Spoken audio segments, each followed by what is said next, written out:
Another episode of Franchise Nutrition and Fitness Podcast. My name is Ryan. I'm a registered dietitian.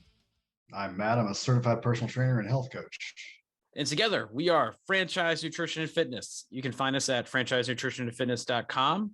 Scroll on down to the bottom, click on the meet and greet, sign up for your free meet and greet to get started today, or go a little bit further, click on the contact us link. You can send us any questions you have about topics that we've talked about this podcast, or maybe some things that you're asking about yourself.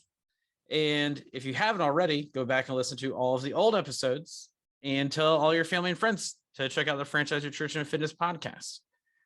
This podcast has been going on for several episodes now, and hopefully we continue to improve and continue to provide you with all the things you want to know. But if there's things that you want to know about that we haven't explored, hit the contact us page, send us a message, and you can find us on all the social media platforms. We are Franchise Nutrition and Fitness across all of those. But either way, so the last. See, I like that. I don't think about the number of people that listen and don't watch the visual one, because as I sit here and shake my head, oh yeah, I'm like nobody realizes I'm acknowledging everything Ryan's saying. So, so I'm here as well, and I'm supportive. So. Yeah. It's the quick rattle intro. A lot of other people have other intros. They just start talking about like, hey man, what have you been up to lately? Which see, like I thoroughly appreciate our intro, because I hate the intros that are so like in vogue with every podcast, where it's always like the guest is always like, oh, we're starting. I didn't know we were starting. Yes, you did. You've listened to this effing podcast before. Like, you know, this is how they started. Like, shut up. So we have a clear and concise start, so you know we're starting. So for that, I commend you. I will say this: I put together the notes for every episode, and the timestamp for when we get to what we're talking about is almost exactly the same every single episode. So it appears that we know what we're doing. It appears that we know what we're doing when it comes to podcasts. Now, as far as what we know what we're doing, as far as being a registered dietitian and a certified personal trainer, that we have a lot more years of experience than with podcasting. So, and that shows. That's true. That's also what helps a lot with the timing. We've done this for so long. It's really easy to know how it goes along. I was in a patient's room today for, I don't know how long. I work at a hospital full time. And I was in a patient's room today. I mean, it had to have been like, and it's like, I don't need to know all of this. It's like that scene in Wayne's World where they see Chris Farley, and they're like, wow, that was a lot of information for a security guard. Like, but I promise, if you sign up for a free meet and greet with Ryan for Franchise Nutrition and Fitness, he will not speak about you in this manner. He wants to know your life story with your nutrition, so we can create a comprehensive program just for you. Yeah, well, see, that Matt's laughing about it, but this is what's different with working one-on-one with Franchise Nutrition and Fitness. You are likely not sitting in a hospital bed for a condition that, maybe of no fault of your own, and you haven't been restricted in a long-term care facility to no visitors for the last 2 years because of the global pandemic. And you've now entrapped me in a moment to be able to explain to me your entire life history. See, that's where you and I differ. And I've gotten better about this over the last couple of years. I think a lot about being a certified health coach. I've become more empathetic. But it's difficult when you have like a patient load or a client load or a member load. You have other people you have to get to. So yeah, you're like, hey, like I can't spend 8 hours in here with you. I understand I'm the only person you've talked to today, but please, sir, I have to do my job. We have had a lot of discussions at the hospital recently around like burnout and compassion fatigue. And I've been creating a coup in my workplace regarding those things as well. I may have literally right before this meeting had a group message trying to incite a peaceful protest for a Zoom meeting tomorrow. Maybe not. I will not drop the name of my current employer. I hope you all wear fun colors. So before we get into today's topic, we've talked a lot about other parameters of health besides nutrition and fitness necessarily. It's kind of some other things that would affect your nutrition and fitness. We've talked about recently things that are getting in your way of losing body fat, whether it's nutrition related or fitness related. We also talked about sleep and how that can greatly affect your nutrition and your fitness. And kind of piggybacking up off of that, last week we talked about kind of things that you can do to make sure you have good snacks around yourself for when your sleep is poor. But there's another piece of that. People track their food all day long, but they don't track their water necessarily. And so we're going to talk about hydration today. Hydration. I've been getting a lot of questions about hydration recently. Yeah, I talk to a lot of clients about hydration as well, especially like this time of year as people get a little bit more active in the summer and outside and outdoor activities, especially us living in the South. Yeah, hydration is vitally important. Yeah. Just today is July 19th, 2022. Happy All-Star Game Tuesday if you're a Major League Baseball fan. Yeah. Did you stay up all night to watch that home run derby? Well, you say all night, like I'm old and I'm tired and I get up super early, but yes, because it was like ended at 10:30. All-Star Games is a million times worse because we'll go to 11:30 tonight. So I'm hoping I'm not passed out on the couch, but yeah. Where's it this year? It's in LA. In LA. Oh, okay. All right. Well, yeah. They missed out. Should have been in Atlanta last time. Just saying. Didn't have my tickets for that game and that home run derby at all last year. Literally, like ready to go. Lifelong dream. No, not at all. That's a different podcast. Bad move, MLB. Bad move. And they knew they lost a lot of money. No, we're not gonna make it political. I don't know if I'm gray area. It's maybe a bad move, maybe not. Yeah. Well, I'm just saying, like monetarily wise, they would have made a lot more money if it had been in Atlanta. But whatever. I'm not trying to run a business.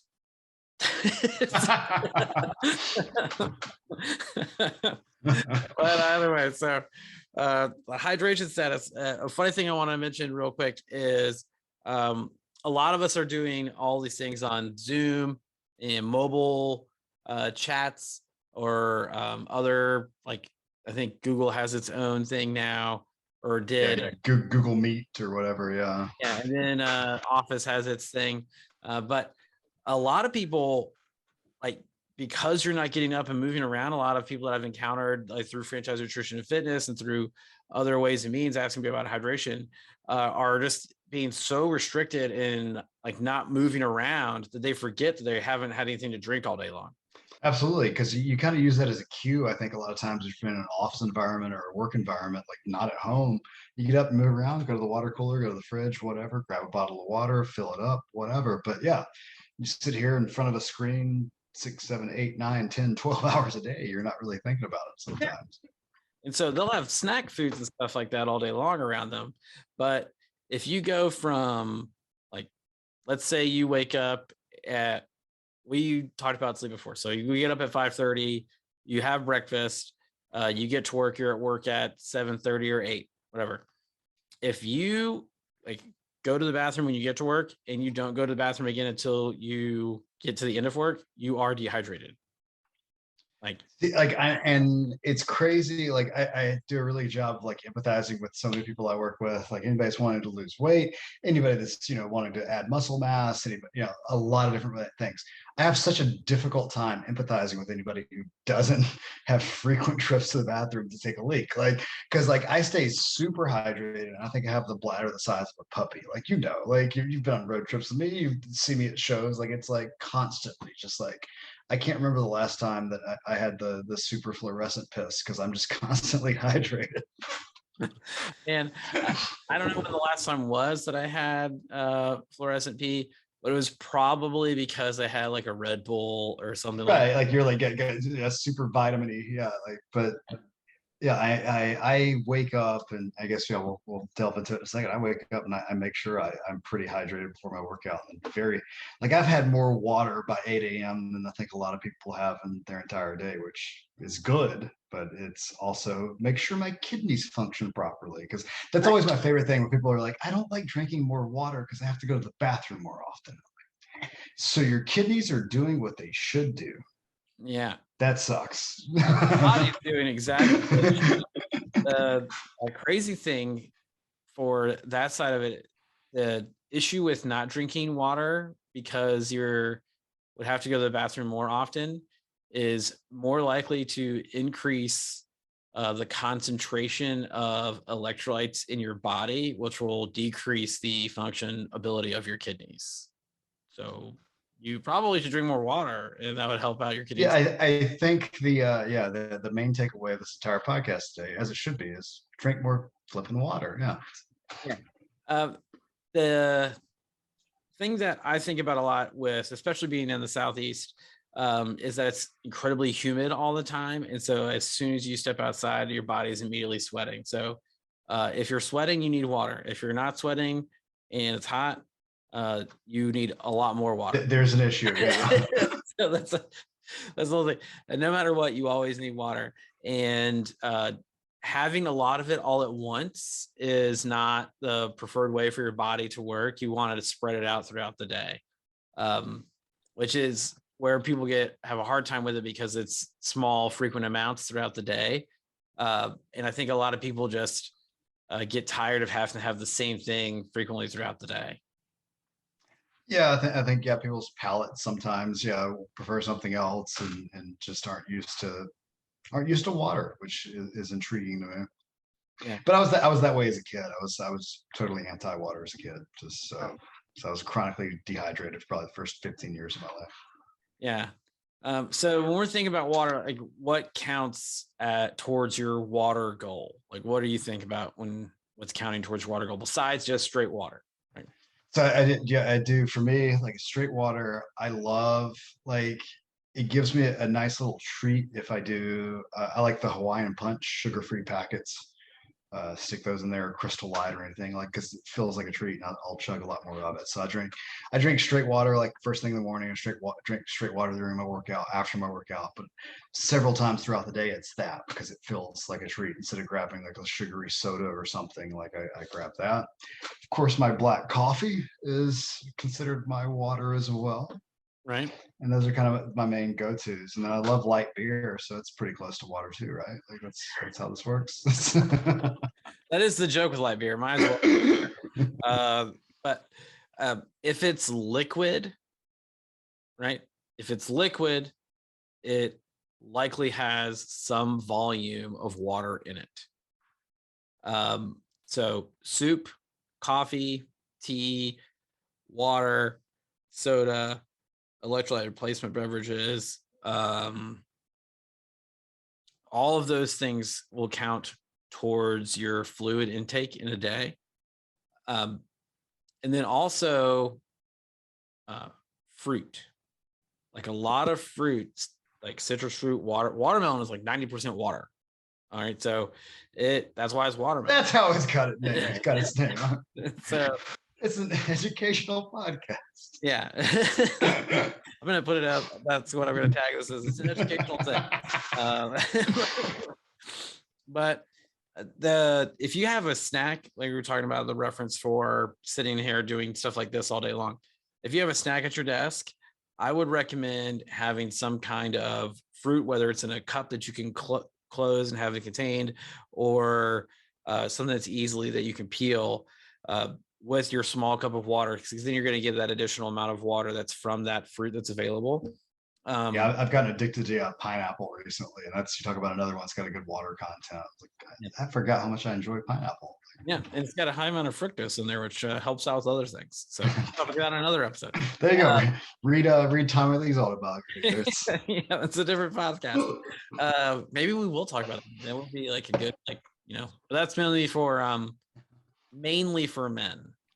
Mainly. It depends. There's I have anecdotal evidence. That's what you're looking for. But that's a different topic altogether. Going back to the topic of hydration, and which also that would help with. So on the same level of things. So I also love pineapple. It's one of my favorite fruits. But personally, from like a taste standpoint, the other thing that Matt was talking about with alcohol. So conversely from alcohol, the caffeine amount, like caffeine, coffee, and tea, is not dehydrating. Like you'd have to consume so much caffeine for it to be dehydrating. Yeah, it's such a common misconception. Like people are like, oh, no, I'm going to be dehydrated from this amount of caffeine. No, No. likely not. You'll probably have to pee more frequently because you just consume some more water. So that's what you're maybe thinking about that as its diuretic effect, but that's not the case. Alcohol though is dehydrating. So just point blank, as much as I make the joke about light beer might as well be water, that's more because I'd rather have a craft beer. So that's not actually, that does not count towards your hydration. I once had a consult from a doctor that literally said, convince patient that beer does not equal water. And I was like, that's going to be a tough trick. Yeah, I definitely need to have a little extra hydration this morning after the few light beers during the home run derby last night. So yeah, it makes total sense. A good trick is 1-to-1. So you have Absolutely. a drink, have a glass of water, and that's like an 8-ounce glass of water. You don't have to have a pint of water, like a whole glass, like your physical glass, but 8 ounces of water.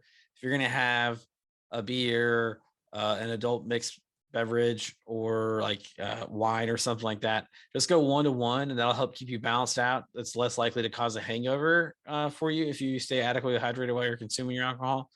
And so that's an easy trick there to help balance out the dehydrating effects of alcohol. But when aside from that, one of the other things I get questions a lot about is how much water do you need? Yeah, and I think that's a common question amongst a lot of people. It's like, hey, I don't feel like I'm drinking a whole lot of water. Like, how much do I really need? And I think we have two different kind of philosophies on this that we've been trained in. And what I always do is an easy ones, take your body weight in pounds, divide that in half, and that's the number of ounces of water you should be taking in. So say for instance, if I'm 200 pounds, I'm not because I've cut weight. Yay. But if I'm 200 pounds, divide that in half, I've made 100 ounces of water a day. And what's the procedure you use? So mine's a little bit different. It's close, right? So yours uses, that's a close number, 100 ounces if you're 200 pounds. I am almost 200 pounds. I'm getting close, almost there. I was 197.2 this morning. So 197.2 pounds. But I do, if you divide your weight by 2.2, right? So I know it's a little bit more like it's a little bit See, more. I like stuff I can do in my head. Yeah. So that would be your 200 pounds. That comes out to 90.9. And that would be your weight in kilograms, which also conveniently is the minimum number of water, like hydration, that you need, fluids in a day. Yeah, and that's kind of where I'm at with mine. That's like you're thinking about somebody who is sedentary. Like it's not like strenuous activity, obviously, where you're doing your beer run or like all these fun things where you're sweating out a lot. That's if you're not doing a whole lot of anything where you need to replenish, which we'll talk about in a second. Yeah, and so if you do that in a day and you spread it out in a day, let's say you're 200 pounds, using our example, and you spread that out to 8 times in a day that you would consume fluids. So that would end up being right around 11.5 to 12 ounces that you need 8 times throughout the day. So a Coke can of water. Yeah. 8 times. Yeah. And that would be an adequate amount. So that's one of the things I also want to point out on the opposite side.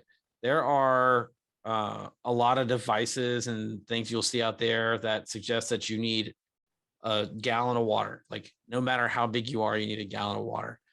A gallon of water is 128 fluid ounces. We just mentioned that someone that's 200 pounds needs minimally between 90.9 ounces and 100 ounces in a day. That's 200 pounds. So 128 ounces. So the extra 28 ounces, probably not going to be a problem. But the issue is when somebody is like 100 pounds and is trying to consume a gallon of water. You do not need that much water. Like overhydration is a real thing. It's more frequently, more easily to be dehydrated than it is to be overhydrated, but overhydration also causes. But it does, it does exist. Like I know Yeah, I've talked to people who are concerned about it, and the people that I've talked to that usually are concerned about it don't really run the risk because they're like, hey, I drink 6 ounces of water a day. I'm really scared I'm going to overdrink water. So you're probably not, but yeah, hyponatremia is definitely a real thing, Yeah. not just for marathon runners. Right. So signs of overhydration are really tricky. It's kind of more like they have like a foggy head kind of thing. I don't, it's hard to explain. Like, the one person that I ever saw like outside of the hospital that was overly hydrated, like fell flat on their face. Like they like couldn't handle like movement. Like it was too hard for their body to move around. And that was like after they had been like running for a long period of time. They're just overly hydrated. Right. And then, but like dehydrated, there's simple signs that you can think about when you're dehydrated, right? So if you're sweating, we mentioned this before earlier, that you need some water. If you don't pee for like 8 hours at a time, you are dehydrated. Another thing, check the color of your urine. What color should your urine be, Matt? A pretty nice little clear consistency, even just maybe a slight hint of yellow, but usually pretty clear. Yeah. If it's cloudy, that's another problem. You need to go see a doctor. Absolutely. But clear, slight ginger yellow. If it's like pine straw, that's really bad. You need to get a lot of water quickly, and you might have to go see a doctor. I worry about the people that go to the gym and they don't flush the urinal, and I look at it and I'm like, you need to go get checked out. Like, number one, you're an asshole for not flushing the urinal, so you need to get checked out for that. But like, number two, like, dude, like, hydrate. Yeah. And there may be blood in there. There's something wrong, dude. You get punched in the kidneys. What's going on? Yeah. Maybe a little rhabdomyolysis.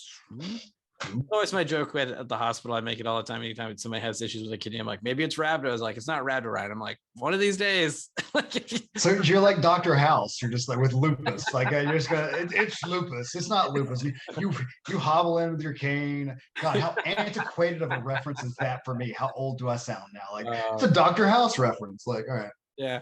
Oh man. I will say one time I've been right 3 times with the rhabdo, but one time a doctor said, actually, that's a really good idea. And the person did have rhabdo. And I was like, whoa, got it. Got one. I knew it would work eventually. Look at Dr. Ryan House over here. I like it. All right. Yeah. It was funny. When we lived in Atlanta and I was at the hospital, there's a military base that's near there. And people that go enter boot camp frequently would end up admitted to the hospital with rhabdo. That's just overworking, and your kidneys can't handle all of the metabolites that are floating around your body, can't get rid of it. So you end up like peeing blood because your body's trying to get rid of all the stuff. It's not good. You do not want to be in rhabdomyolysis, but that's going to be the next big diet, like ketosis. Just people. The rhabdo diet. I'm going to start marketing that. It's the next big thing. It's there's like I can't remember what it is. Someone's like, I'm on a water fast. I'm like, does that mean you're not drinking water? Because that's not good. That's a bad move. That's a horrible fast. But what they actually mean is that they're not eating any food and they're only drinking water. I'm like, oh, so you're just fasting from food, not a water fast. It's still not a good idea personally, but I think that there we go. Future podcast topic. But the simple signs for dehydration are right there. And if you're outside, it's hot and you should be sweating, but you're not, you're probably dehydrated. So how do you determine what you need to be rehydrated? So we talked about what you need in a day, but how do you go about getting rehydrated? Like, what are some cues through your day, your exercise, that you need certain fluids, volumes of water? Absolutely. Like for my workout, before the workout, the typical recommendations, 2 hours before the workout, at least, what is it, 500 milliliters. It's the 16.9 fluid ounce bottle. So 2 hours before my workout, at the very least, that's in me. Doing that and then replenishing periodically through the workout. There's all kinds of different pieces of literature for that of like, hey, have 1 to 2 ounces of this during strenuous, whatever. Just like when I train clients, it's hey, like go get a sip of water between the set. Go get a sip of water between the set. Like grab your water bottle. And then what the recommendation usually is for strenuous activity and for athletes is you will step on the scale afterwards. And for every pound of body weight loss, you drink a pound of water. So for every 16 ounces of body weight loss, drink 16 ounces of water. Because a lot of times, like I find that a lot of people are like, if they step on the scale after work, a very strenuous workout, like I lost 2 pounds. Like, no, you didn't. I wish that was body fat. That sounds amazing to be able to cut 2 pounds right there. You're just dehydrated. So let's get you rehydrated back. So as far as exercise goes, and not just sitting at your office job, that's my recommendation there. Yeah. I like the for every 15 minutes thing. For every 15 minutes, you drink 4 ounces of water. Right. I remember that off of 15 minutes, there are 15-minute quarters in an hour, right? So every 4 15s, that ends up being 16 ounces, right? So over an hour of period, if you're working out, you need at least 16 ounces of water over that time. But if you just drink the 4 ounces every 15 minutes or so, that's gonna make it. You don't have to necessarily do the sip between every set. I sip with water like between every single set because I'm like, right. Like, kind of. But yeah, like I oftentimes always think like I take a sip, then I lay back down to do like the bench press, and I've still got some of my mustache, and then I end up like Triple Hing myself as I'm breathing out during the during the exertion. So that's that's one of my personal favorite theme songs. It's like several episodes back we talked about in a music podcast and Our Lady of Peace. That song's always really good. But the Triple H theme song, The Game.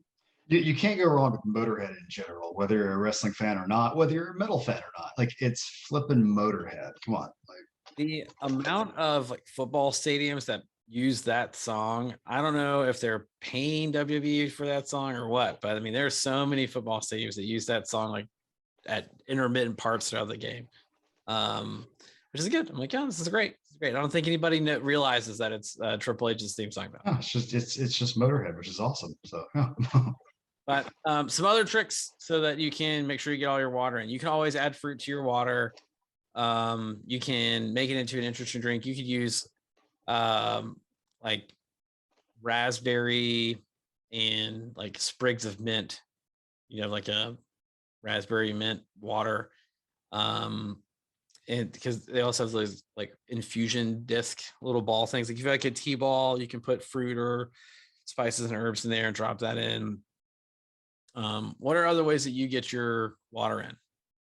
I like lemon juice, lemon or lime juice. I love citrus, like anything that's citrusy. So like even just like a fresh slice of lemon or lime, or if you've just got the bottled juice of it, I find that amazing. Like that's always good. Unsweetened tea, I'm a fan. Like I'm weird. I'm from the South, but I've never liked sweet tea. I like unsweet tea, just unsweet black tea. I'm weird. I like black tea, black coffee. So yeah, 2 ways I love getting my water. Matt likes things dark. Phrasing.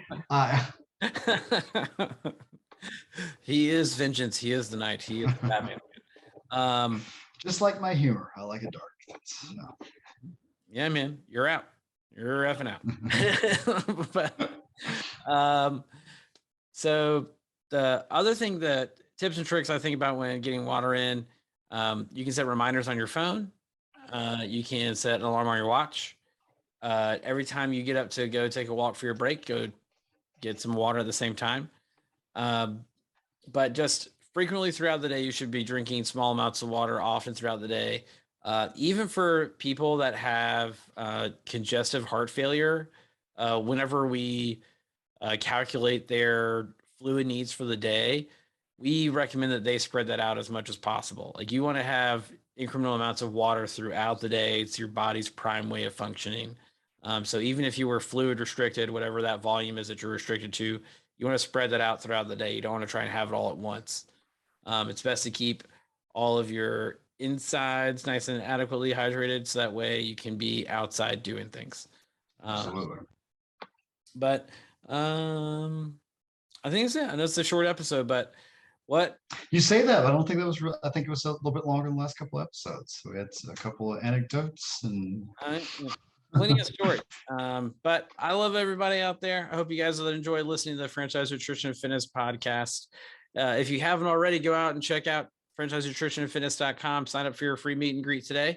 You can also send us any questions you have. Tell us some suggestions about like things that you like to do for water. How do you make sure that you get all your water in? Go back, listen to the other episodes, share this episode with all your friends. Remember, every day, maximize every bite, maximize every rep.